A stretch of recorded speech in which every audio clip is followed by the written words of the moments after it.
আপনাদের airport finally চলে আসলো।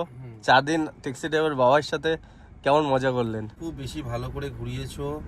তুই মানুষটাও খুব ভালো আর খুব বেটি ফ্র্যাঙ্কলি, সত্যি খুব সুন্দরভাবে আমরা ঘুরলাম আর খুব বেশি বেশি বেশি ভালো। তুমি তোমার কাছেই আসবো। আমরা বাগডোগরা ফাইনালি পৌঁছে গেছি। প্রায় 4 দিন সময় কাটালাম স্যারদের সাথে, খুব ভালো লাগলো। স্যাররা ভীষণ ভালো। হ্যালো গাইস, তো আজকে আমার লাস্ট ডে। আজকে লাস্ট ব্লক এখানেই শেষ হবে। তো চিলাপাতা জঙ্গল ক্যাম্পে আছি, পিছনে দেখতে পাচ্ছেন। আর চিলাপাতা জঙ্গল ক্যাম্প থেকে আমার এয়ারপোর্ট ড্রপ আছে। এই মুহূর্তে আমার সব কমপ্লিট হয়ে গেল আর প্রত্যেকটা ভিডিওই আপনাদের সাথে শেয়ার করেছি। আর আজকে লাস্ট দিনের ভিডিও শেয়ার করবো না, এটা তো হতে পারে না। যদি ভালো লাগে তাহলে লাইক, কমেন্ট এন্ড সাবস্ক্রাইব করে দিন আর একটু শেয়ার করে দিন। কালকে রাত্রেবেলা প্রচন্ড বৃষ্টি পড়েছিল, তো আমি ঘুমিয়েছিলাম, বুঝতে পারিনি। গাড়ি দেখে মনে হলো পুরো বৃষ্টিতে ভিজে গেছে। আর এরাও বলছে খুব জোরে বৃষ্টি হয়েছিল এখানে। এই যে চিলাপাতা জঙ্গল ক্যাম্প বহুত পুরনো, আর এখানে 2009 সালে যে সিনেমা হয়েছিল মনের মানুষ, সেখানে প্রসেনজিৎ চট্টোপাধ্যায় আছে। এখানে এই এরিয়াতেই শুটিং করেছিল। এইখান থেকে মাত্র 1-1.5 কিলোমিটার দূরে একটা নদী আছে, সেই নদীতেও শুট হয়েছিল। এই আশেপাশে ওই সময় কোনো কিছু ছিল না, অত রিসোর্ট দেখিনি, এখন যত রিসোর্ট দেখতে পাচ্ছি। আর এই জঙ্গল ক্যাম্পটা সব থেকে পুরনো ছিল। আপনাদেরকে একটু ভিতরটা ঘুরে দেখাই।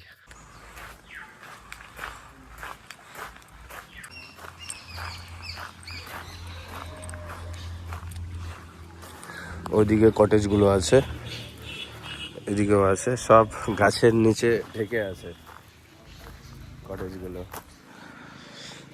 খুব সুন্দর জায়গা, বহুত বড় এরিয়া নিয়ে এই জঙ্গল ক্যাম্পটা।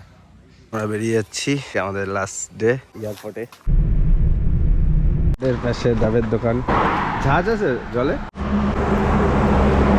লাটাগুড়ি খাওয়ার অত ভালো লেগেছে স্যারদের যে আবার রিটার্নের সময় এসে এখানে খাওয়া দাওয়া করলো। খুব সুন্দর খাওয়া দাওয়া ছিল লাটাগুড়িতে। বৌদির দোকান, নাম করা, সব থেকে বেশি ভালো মাটন। অল দ্যাট খাওয়া সব কিছু ভালো, ব্যবহারও অনেক ভালো, তাই জন্য আমরা দুবার খেলাম।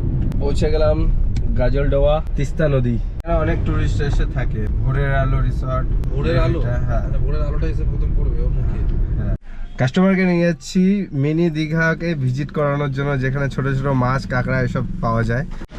এখানে আছে কাঁকড়া, এইটা বুড়লি, এটা বড়লি। ওটা চিংড়ি মাছের বড়া, এখানকার ফেমাস। সবার প্রথমে এখানেই চালু হয়েছিল। চিংড়ি মাছের চপ বল।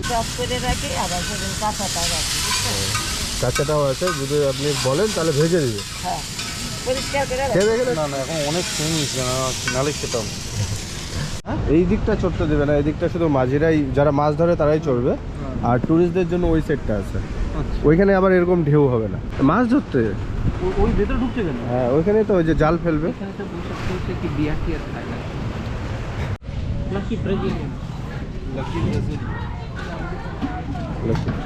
তেঁতুল গেলাম, গাছ ফাঁকা, খেয়ে দেখেন। হেভি কেমন আছে? বিশাল খেতাম গো একটা সময়, গাছ থেকে পেরে পেরে। 50 টাকা নেবেন? নিয়ে নেন, নিয়ে যাওয়া যাবে তো। এরকম প্লাস্টিকে তো দিবে, এটা পাওয়া যাবে না কিন্তু সব জায়গায়। ওটা কি মাছ দাদা? নদীয়ালি মাছ। ওইটা নদীয়ালি, বড় সাইজ। কেমন লাগলো স্যার গাজলডোবা? খুব সুন্দর, খুব সুন্দর। দেখলেন এখানকার লোকাল। ওই মাছটাই দেখতে গেছিলাম, খুব সুন্দর মাছ। এখন বেরিয়ে যাচ্ছি আমরা এয়ারপোর্টে, সময়ও প্রায় হয়ে গেছে। গাইস, দেখতেই পেলে আমি ড্রপ করে দিলাম এয়ারপোর্টে। রাস্তার কোনো ভিডিও নেইনি। এখন সোজা হোটেল থেকে নিয়ে এয়ারপোর্টে ড্রপ করে দিলাম। 4 দিন ট্যুর কমপ্লিট হয়ে গেল। টোটাল ভিডিওটা আপনাদের সাথে শেয়ার করছি। আজকে লাস্ট ডে ভিডিওটা আপনাদের সাথে শেয়ার করলাম। ভিডিওটি যদি ভালো লেগে থাকে, লাইক, কমেন্ট অ্যান্ড শেয়ার আর সাবস্ক্রাইব অ্যান্ড ফলো সব করে দিন। ওকে, ধন্যবাদ। আবার দেখা হচ্ছে নেক্সট ব্লকে।